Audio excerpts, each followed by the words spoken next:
How to add National Trust Card to Apple Wallet. It's pretty simple and a quick process, so let's get started with the video. The very first thing, you want to make sure that you install the application Postcards on your device. If you do not have the app, simply head over to App Store and then install it. Once you have that device, simply move into the application.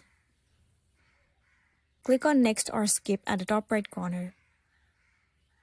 Once you're in the page, at the bottom you can see tons of different options to add different cards.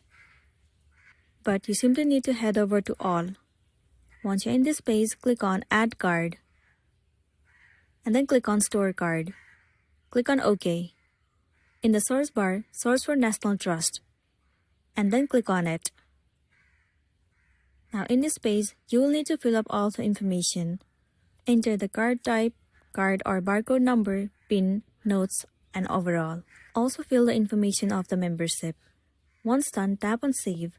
After that, you will see the option to add the card to the Apple Wallet, and then you will be good to go. So that's a wrap for this video. If this video helped you, give it a like and check out our next tutorial. Thank you.